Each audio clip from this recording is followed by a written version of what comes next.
we have some special guests, so let's give them a big welcome.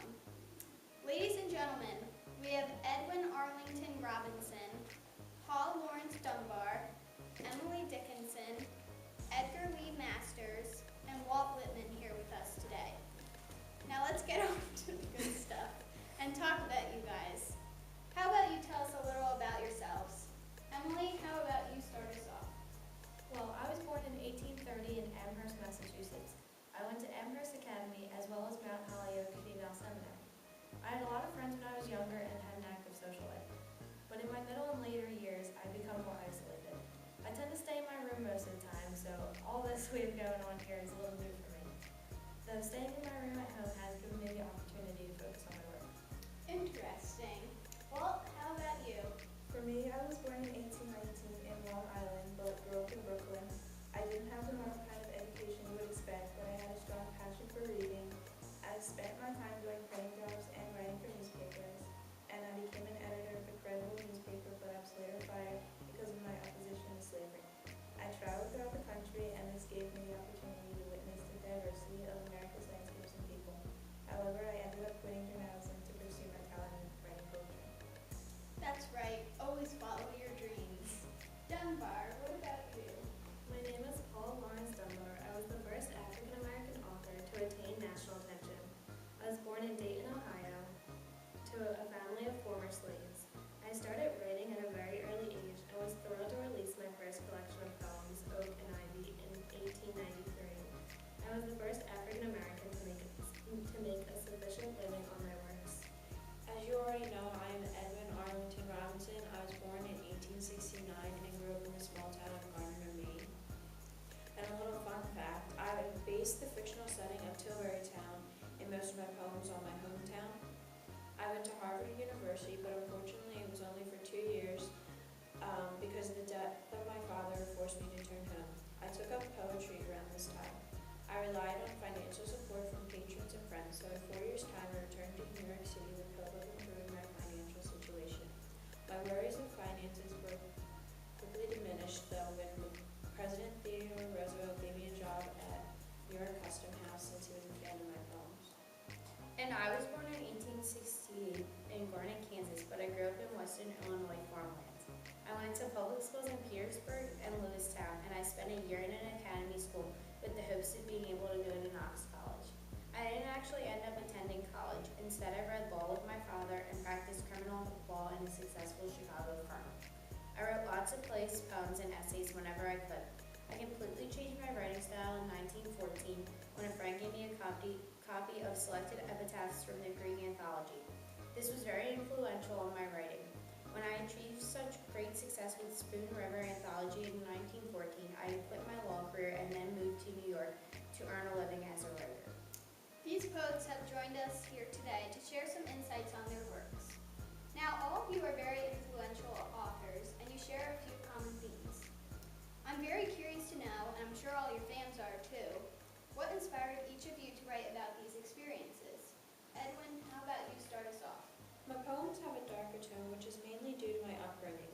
My poems reflect the voices and stories of those who feel defeated by their struggles. I often experience these feelings myself because I grew up in poverty and had to deal with many hardships. Many people read my poems and see them as pessimistic, but my goal is to simply express what some people experience every day. Wow, I can definitely see how these feelings are portrayed in your work. You have a lot of gloomy features through your poems. These features seem to be reoccurring in Emily's works as well. Emily, many of your poems seem to dwell on death. Can you tell us a little more about them? I was always interested in exploring death in the afterlife, but I do not see my poems as sad or intend for them to be. I'm just expressing some different viewpoints on death than most people are willing to say. However, not all of my writings are solely focused on death.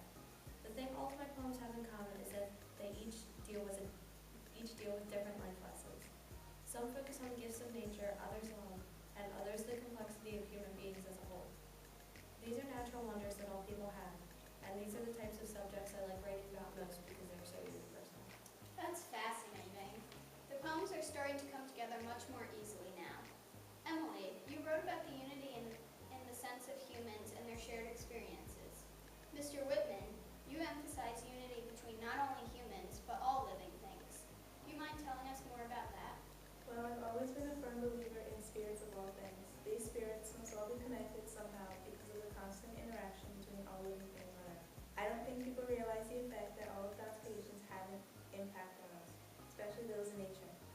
That is why I make comparisons throughout my work between two very different things, like comparing a spider to a human soul in a noiseless patient spider, to show that at their core, things really aren't too different from each other. I believe that there was a vital, symbiotic relationship between a poet and a society, and you can see this connection was emphasized, especially in my poem, Song to Myself, by how I use first person narration. Very interesting. Masters, we haven't heard from you yet. Do you mind telling us about your work? Ever since 1914, when my friend gave me a copy of selected epitaphs from Greek anthology, I started to change my structure by focusing less on rhyme and meter and more on the way the anthology was written. I tried to portray the loneliness and isolation confronting people in a way that is easier to understand. I like to portray my characters as all different types of people one may encounter in daily life, such as storekeepers, housewives, and even murderers. My characters, more often than not, are the dead themselves, and I like to have them reveal secrets they kept hidden during their lives.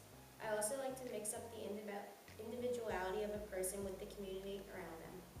I let my characters tell their own stories, and they usually affect the drama and emotional power of each poem. I think this gives the character a new depth and dimension. I find it very interesting how you have your characters confess things that happened during their lifetimes that they kept secret.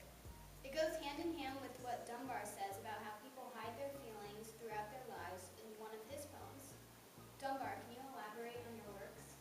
Sure, I'd love to. My writings often focus on the daily life and what was the world of summer plantation.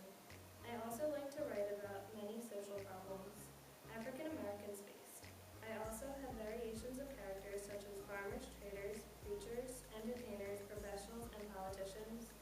I was the first to view and understand, in my perspective, the problems of my own race. In my works, I basically express the pain of racial injustice and the struggles the African Americans faced with their fight for equality.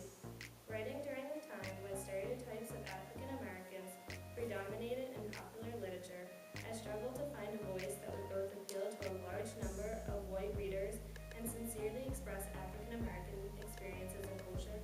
I think your achievements and dedication have been very eye-opening to the people around us. You've made a really great accomplishment, not only for African Americans, but also for the rest of the nation. Okay, so I'm curious to know, what styles of writing you each prefer? Well, my style mostly consists of the growing America around me, along with the spiritual world not very far from where we all stand. I also tend to celebrate and enjoy the good and great things in life. I write mostly in free verse and with the normal rhyming and meter. I'm not really worried about meter or my language because I like sounding as if I'm speaking normally in a conversation. Do you know what they call me because of my style? No, I do not know. Why don't you tell us? Well, I was known as the father of free verse. Well, that's definitely something I've never heard before. There's a first time for everything. Anyway, getting back on topic, in my works I use long lines for many different reasons, such as to reflect my idea, capture a broad scene, develop my idea, or put together a list of objects. Imagery, personification, paradox, and repetition make up a great portion of my poems. I use these techniques a lot to create tone and rhythm, and I carefully choose my words for their clarity, precision, and sound quality. In addition to that, I have fun using catalogs of people, objects, or situations in my work. I use these to trigger the non-stop rhythm elements that make up human experience. Well, thank you for making your poems easier with your free verse, father of free verse. Emily, why don't you continue? Hello. In my poems, I normally write in short stanzas and use both exact rhyme and slang rhyme. I use paradox in my work as well.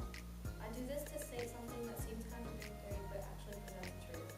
My poems are generally defined as short poems with a single speaker. The speaker who expresses thought and feeling does not necessarily have to be the poet. The speakers in my poems are often identified in the first person, so you see a whole lot of eyes. Another thing about my style and format is that my poems don't really have titles. They're mostly known for the first line of the specific poem. I'm also widely known for my use of symbolism and allegory. I use real scenes and actions to suggest universal ideas and emotions, and I also tend to describe abstract concepts with concrete images. Moreover, I use a lot of dashes for punctuation instead of periods or commas. Overall, I like to think of myself as a very deep and mysterious person. I do say for myself. Oh, I think we all know that about you. Edwin? My style of writing revolves mostly around the dark side of life and dark ideas. I like to write more about individuals and the relationship between them. At an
I wrote in a very formal kind of way that involved a fixed structure such as the Petrarchan sonnet. I made sure I used a regular rhyme scheme in some of my works, ending my lines in rhyming words. My poems normally picture the hopeful, sensuous, and joyous side of the working class black life, as well as its sorrows and disillusionments. I'd like to think that most of my work is more authentic to myself and my culture, but that doesn't necessarily mean others will not understand it. Last but never the least, Edgar. Well, Erin, I prefer everyday naturalistic treats over dense poetic complexities for my style. I've tried almost every poetic form there is, from classical imitation to verse, drama to epic. I hate to sound cocky, but I handle them all with ease and technical finesse. I also tend to use the diction of my poems to instill and inspire a degree of uncertainty and unrest in my readers. My style has a lot of repetition revealed along the way with different ways in which the dead looked at life, which could be expressed through joy, anger, frustration, grief, or love. I also love using dramatic monologue and free verse. That's amazing. Now, before we go, Mr. Dunbar has something to share with us. Well, I wrote a new poem I would like to share with all of you. We hide our true selves from the people who surround us, for fear if we don't, it will cause a big fuss. When you're young, you fight to fit in, you will always try to force the grin. The phrase, be yourself, is easier said than done. You're older now and out of the house. You're working, mature, and got it all figured out. You're more confident being who you are. You learn that being yourself can bring you far. As time goes on, you become old and wise. Then you look back on your young self and sigh, thinking about all the years that passed by, when trying to fit in was like living a lie. You realize now it was a waste of time, and that being yourself is not a crime. In fact, you are all just amazing, terrific people. You all have really opened our eyes with your poems, and I think we've all learned a lot today. Thank you all for making the time to be here with us today. You're very welcome. Thank you for having us. Thank you for this opportunity. No need to thank us. Thank you. This has been a great experience, and I love your show. Oh, stop it. You guys are awesome. Well, that's all the time we have for today. I want to thank you guys for coming down. And let's give one more big thank you to the poets. We'll see you next time on Everything matters where everything matters. Hey, where's the drums? Yeah, we're good. Tell me when to start. You can start. These features can be seen, I'm just going to redo that one.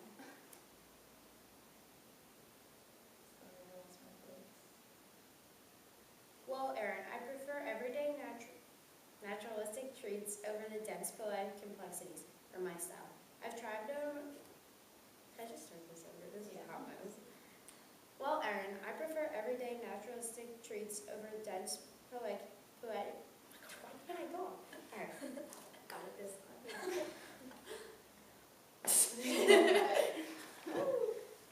Guys, we actually did that basically. Please tell me that recorded. I couldn't Am I rolling? speak at. Alright, Miss Blunt, this is just a little tester because our last one didn't work out too well, so I'm hoping this one works for you.